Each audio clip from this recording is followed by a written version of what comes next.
were they more coming from the kind of ear model of a fixed notated score and then live audio processing? And of course, we're interested in the affordances of using live notation for the human performer. That's really the point here. So, what does this do for interpretation? And the system is basically to do with the interpolation of multiple musical parameters, but we'll talk more about that in a minute. So basically, yeah, we're talking about a digital framework for spontaneity, but we're not talking about improvisation. So this is I'm interested still in writing in common practice notation or common music notation, you might call it, in the kind of Western art music tradition.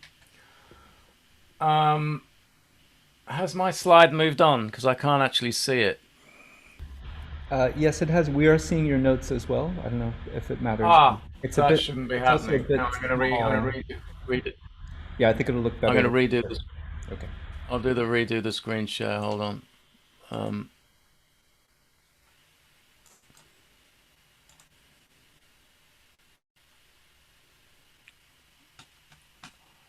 um, is that better? Okay, yeah, that's better. So yeah, here's the main patch. So I'm basically using max as a kind of compositional parameter generator, and the idea being that you can set various parameters. I've listed them, most of what the patch does, and you set the initial values. One click and some notation is generated. It's just worth saying that this is the kind of thing I've done a lot in open music as kind of pre-compositional stage. So with the assumption that there would then be further interventions once the algorithms are run. But in this case, the idea was, can I formalize what I do enough to the point where, a completed piece exists after one click. So that was quite different from my normal practice. And here we have the kind of usual the messages that are sent between max to in score, and you get a kind of OSC type string, which is then rendered in the window. Each time you do this, it gets written to a call. Each call corresponds to one window, and that, of course, gives you the option of recalling generated music. And one thing we also tried was to splice two different calls. So a more complicated one might be pre-prepared by Mieko in advance of the performance that's too hard to sight read, and then a simple one generated during the performance. So you get this mixture of familiar and unfamiliar music, which is either spliced in the original order or randomized splicing if it's a more kind of open form type piece. And here's just some few details of the system. You can obviously read up a lot more in the paper. There are a number of different methods by which you can choose pitch generation, and there are different ways in which rhythm is generated, in particular with weighted probabilities during Markov chains, or there are other more stochastic methods.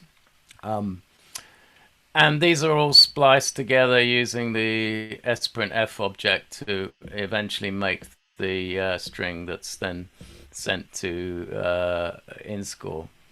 Okay, so that's sort of a very, very brief outline of what the system does. Mieko is now going to talk a bit about the actual performance use, and then we've got a brief example to play at the end. Okay, so the next page, yes. So I'm the performer in this project who reads the notation, and I play the violin. From my perspective, this project is actually not about reading notations. It is about exploring, understanding a notation culture. That is to say, we ask questions such as, what kinds of information does the notation trigger for the performer who reads it? Also, how does the notation make use of the performer's existing reading and interpretation skills? So those are central questions for us. So in the remaining time, we want to show how these concerns play out with reference to the use of pattern object in Max. Now we use this object to give a form in the time domain. In other words, give this music making some shape. So as you can see on the right hand side, right at the bottom, two square things, tables. Table interpolation. Let's look at the right hand side one. That's a little mountain. The x-axis shows the time domain. The y-axis shows the values. So y-axis, looking at that, at the bottom, that's the starting initial values, and right at the top is the target values. So in this little mountain shape, you see an ABA continuous line form. So, and without going all the way up the top of the B. Next page, please.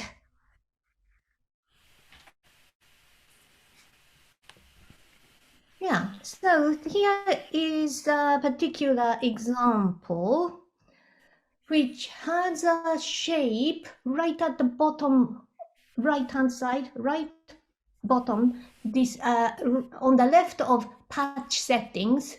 Now, it's hard to see it, but the shape in this particular example is starting right at the bottom value A, then jump up to B and coming down. So basically A, B, A shape over the time domain. And then the other features for the initial settings and target settings are, the initial settings have values associated with open resonance because it uses only a few initial pitch and a few pitches from the Pythagorean series, and then each phrase is short. Meanwhile, the target values, the so-called B values, they tend to be, the phrases are longer and more chromatic. There are other changes too, but those are the basic features and the basic differences. So on the left-hand side, we have a short example of how this one plays out. It lasts about 5 minutes. We are not going to play the whole thing, but give you some snippets. But what we would like you to notice is how the performer's expectations, having known the shape of the music and the initial value characteristics and target value characteristics, how those expectations actually lead to the expression of characters that are not notated. So in other words, how we read notation, the things that are actually not on the page. Okay, I'll just say one more thing and then we'll just play short extracts, as Mieko said. So basically, the problem with the initial incarnation of this system was that the different successive generated notations didn't have anything to do with each other beyond being related to the same generative settings. So with the use of this interpolation system, you can interpolate between multiple initial settings and multiple target settings, and this graph shape, table shape that Mieko is talking about, the knowledge of that shape informs an expectation of how the global form itself will develop, and that in turn informs her own performance and the connectivity or discontinuity of that line.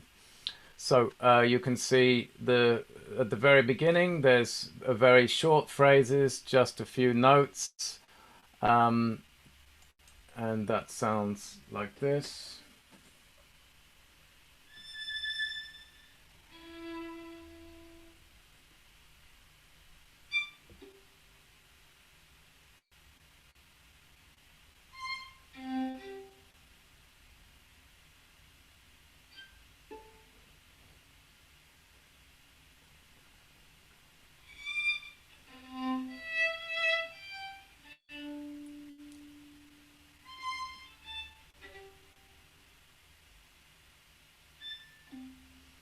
And you see, as we then scroll through, eventually you get to that point in the graph where there's a big jump, a big discontinuity, where suddenly you have much longer durations, much more chromatic pitches, and a compression of the registral space.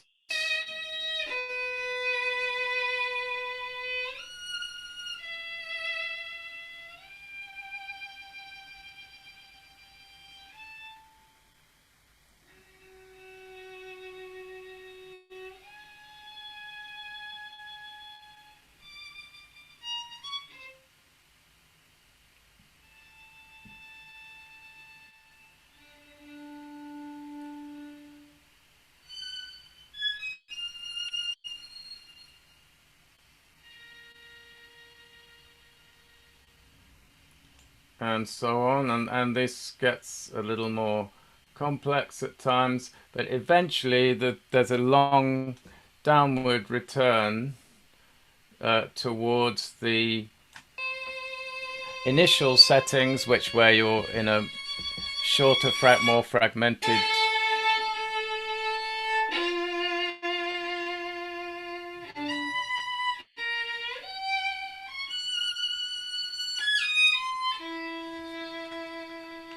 So that's sort of the height of the curve, and then gradually it returns to a more shorter fragments, more diatonic fragments, larger intervallic jumps, and which is more like the initial conditions. So you've had a kind of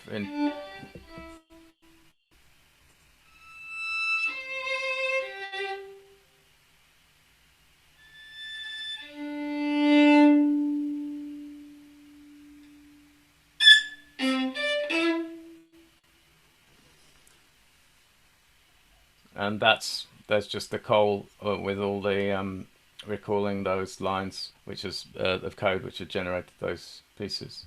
Now I put in the chat links to the that entire example if you want to listen to that, and then there are two longer examples which involve the splicing system I was talking about, where two different kinds of notation, one complex values and one more simple in sight readable, were spliced together. Okay, so I hope that gives you some inkling into our project. It's an ongoing project. There are still many things to do, many bugs to fix. But any questions and feedback would be most welcome. Thank you very much. Thank you. Does anyone have any questions? You could raise your hand.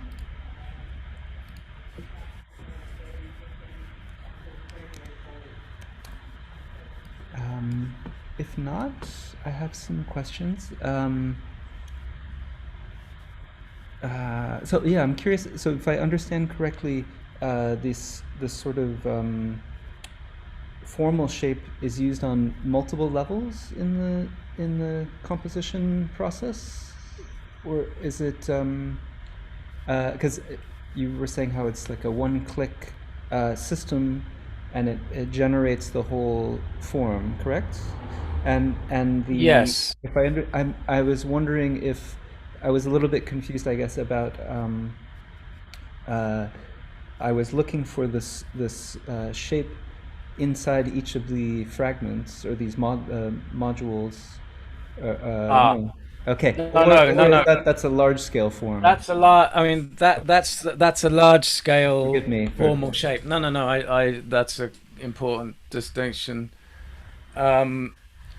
Yes. So as I mentioned earlier, you know, this when this started, it was a purely stochastic process whereby each notation was generated, and of course, if you use the same same parameters, you're going to get something similar.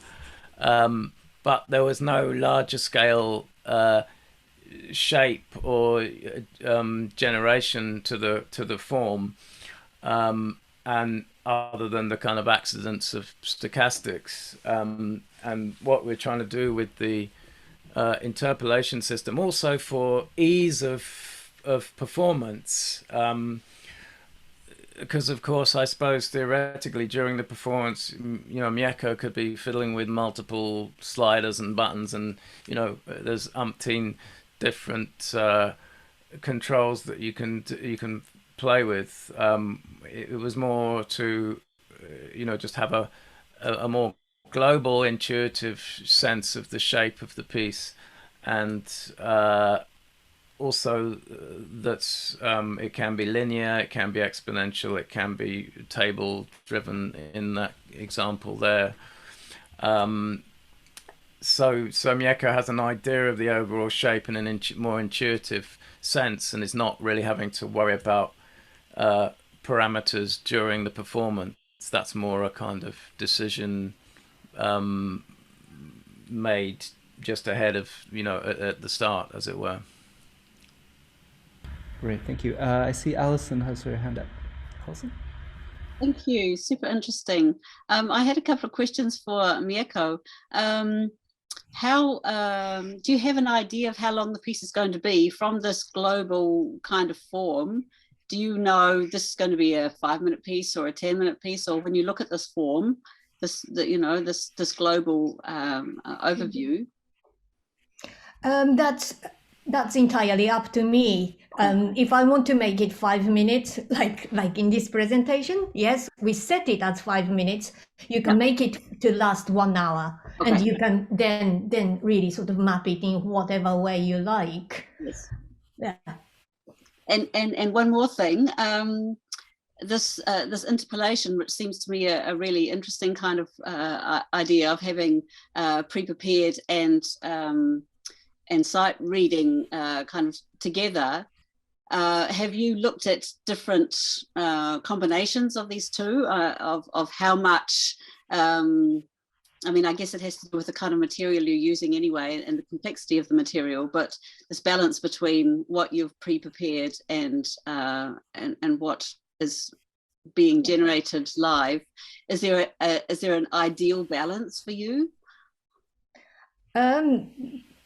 What is ideal depends on the context in a way, but what we wanted right from the beginning is to make it more than just a sight reading machine, because otherwise why should I get involved? The MIDI does it. But so we wanted to find ways of engaging the existing skills, and that includes being able to sight read and concentrate on that moment by moment, but also having practiced some of them and being able to just automatically go through it, knowing what it is and thinking about what happens next, what has happened in relation to what has happened. So different levels and angles through which we actually proceed as we go along. That's what we wanted, or we are wanting, yes. Yeah, I just come in there, Alison. Sorry, just to add to that. I mean, I'm usually writing, you know, very, very complicated, you know, fixed scores. So this is quite a kind of different angle for me, and of course, you know, you can't do that with a sight reading score. Well, you can, but you get a very loose relation between the performance and the notation. So it was interesting generating complicated material that then Mieko learned as if it was a you know, a piece in my kind of normal practice, and you know, to the extent it still sounded like my music if you compared it to my usual practice, and you know, you could the target, the initial value, the number of events you choose, an event being a note or a rest in this case, that could be very short in the sight read material, and conceivably in the learn material pre-prepared could be very long. So you could change all sorts of balances between, you know, the complex and simpler material. And this this just is a demo version which is very simple and short, just for the purposes of the presentation, so you get an idea of what it's about. But if you look on the Vimeo examples, they're much longer, and you have more of a sense of a more extended composition if you want to look there. Unfortunately, we have to stop the conversation here, but I hope that we can continue this. I also wanted to ask about this idea of what is the notation trigger for in the performer. I thought that was very provocative. And speaking of triggering notation, our next presenter, our next paper is Mauricio Rodriguez, all the way from California, who, welcome. Thank you for coming very early. Yeah. Who is? Am I ready to go then? Yes, if you are ready, we are ready for you. Okay, perfect. Well, first of all, let me just share my screen, and thank you for your presence here. Yes, I'm going to talk about this. Well, this is the basic layout of my presentation. So I'll be talking about this device that is called the Musicwriter, and basically to give the background for this evolving piece that is called Meaning the Score, that I've been working and typesetting on the Musicwriter. So that's pretty much the idea for today. So basically, what's a Musicwriter? A Musicwriter is, you know, this modified typewriter that you can use for engraved music, or it was developed, you know, like early on the 20th century to notate music. So it was an interesting device because, you know, it was meant to facilitate and to make like more economic the very expensive process of printing music with lithographic notation and then metal printing blocks. And but unfortunately, you know, it was developed right before you know, when computers came in for modern digital notation. So then these devices went immediately out of you know, practice.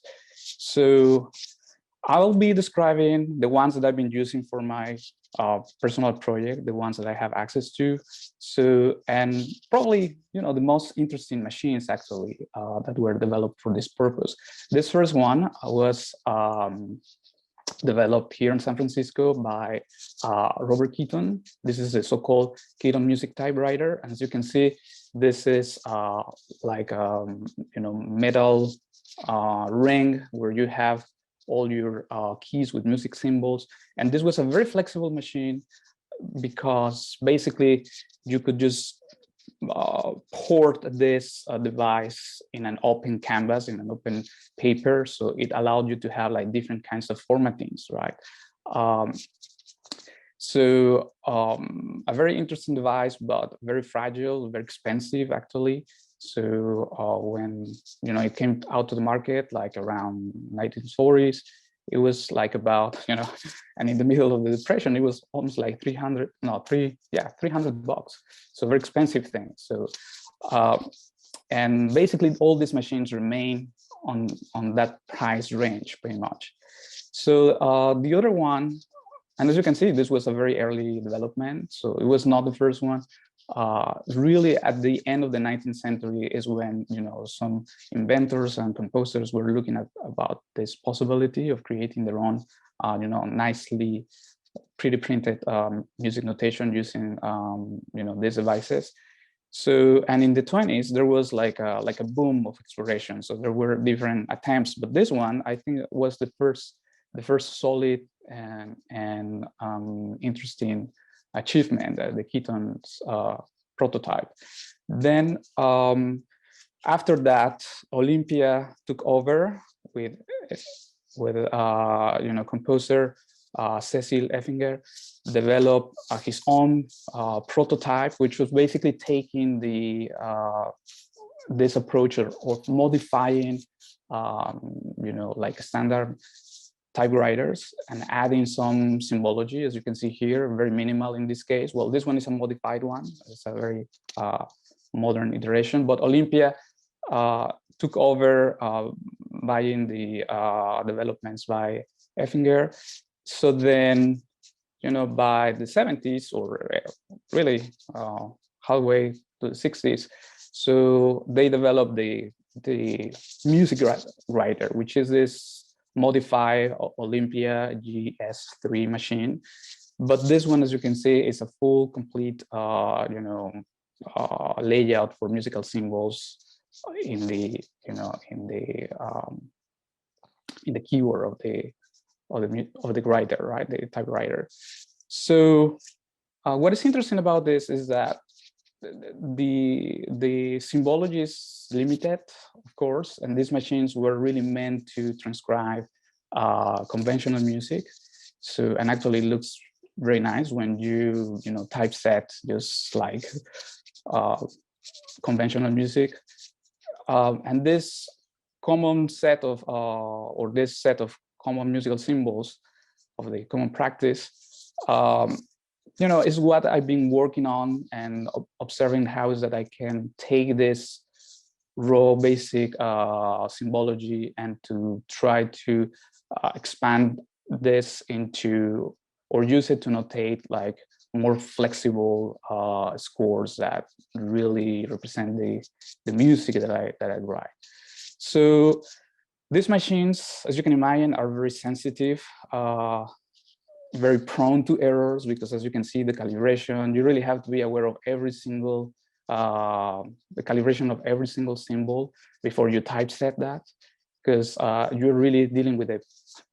Well, you probably cannot see in the previous image, but basically you're at the top here, you're dealing with a pointer, and this is your only guide, to typeset the whole thing. So it's not like a standard typewriter where you just type your character and then you move to the next space.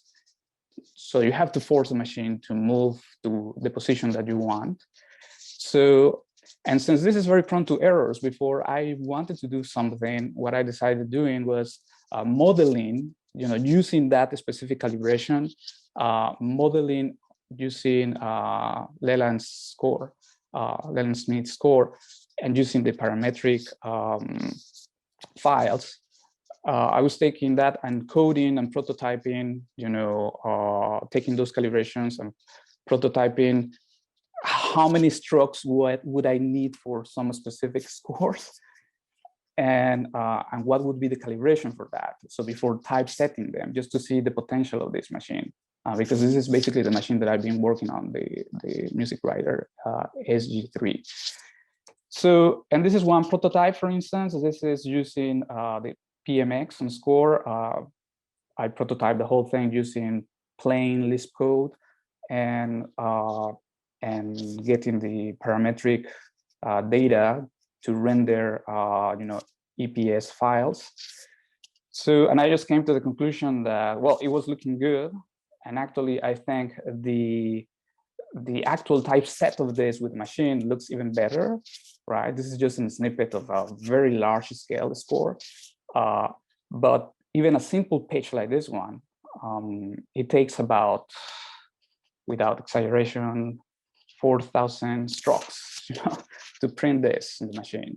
And also, as you can see here, you have to be like very, well, the ribbon is not always like a printing with the same ink, and you're dealing with this, nuances, which on the other hand is part of the device, and I like it. So, but sometimes once in a while, you get some blank spots there because the ink is not printing clearly, and then you just have to go on because there's no way to go back to that spot and apply ink, so to say, right?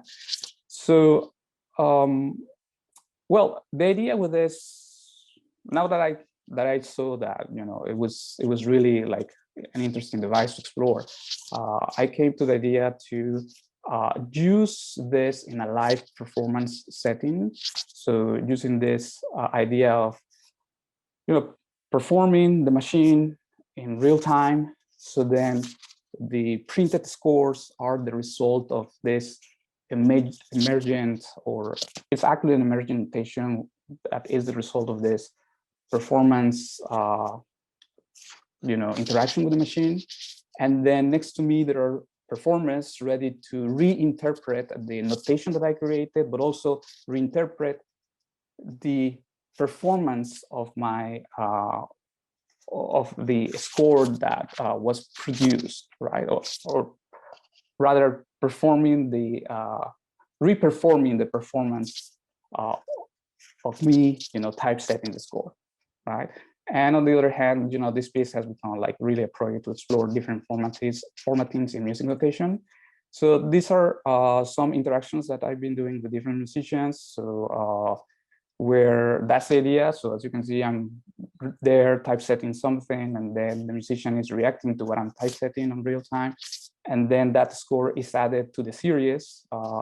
And well, in this case, you know, we are working in gallery settings, so then we can display some of the previous iterations of the series, and they can play the new one and react to that. So I'm going to play like a very brief example because we don't have much time. Just to show you one interaction, and then I'm going to move on. So just give me a second, because I'm not sure that I'm sharing my audio. Hopefully that's the case.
So, well, that was just a short thing. It was a long performance, but you got an idea of that.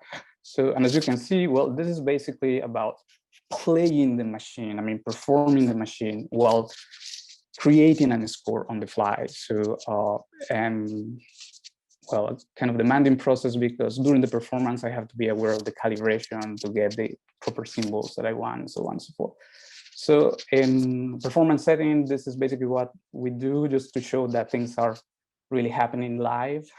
So with a camera that is pointing to the surface where the the objects are printing, it allows to see the audience, what's going on. And actually it's interesting that again, they can see the artifacts of the instrument. And I think that's part of the idea. So here, I just decided to put together some examples of the kind of things that I've been doing with the machine, just some excerpts of this, large cycle. So, and these are some of the examples, using the GS3. So some of them are more like, I would say, conventional in the time reading from left to right, but some other ones are like more open. So, and I'll just move to the next one. And some of them are really just open to interpretation. So what I've been doing recently is using different materials, like, for instance, the previous one was made on cloth or different kinds of fabrics. So this one is using, hardly tell, but is using like a piano roll, as the paper that I'm feeding into the machine. So then I'm somehow also reinterpreting, the punch, on the roll, and so making my interpretation of that music coding, and then applying my own interpretation with the typewriter, and then this is later performed by another musician. But because of the pandemic, there are not too many musicians around. So what I've been doing is creating my own reinterpretations. So I wrote some coding to translate, these images into ASCII codes, and then from ASCII, I'm translating this into MIDI data or audio. So then every single ASCII element would represent like an event. And the way I'm doing that, basically, and I'm going to finish with this, is by basically parsing every single. Let me just see if I can move down. Parsing every single. Let me see where. Yes, for instance, like this, every single character into an event, right? So once I get those events, I can assign, a MIDI value, a channel, if I want to, for instance, run like a virtual instrument. Or once I have the MIDI data, I can use, well, this one that I want to play is, for instance, for a piece for a prepared disc clavier. So, and with that, if I can just play 1 minute. Yeah, unfortunately, we have there's another event that's happening right next, So but this is super. I hate to cut you off because it's super interesting and I want to talk to you about it a lot. I'm sure everyone does.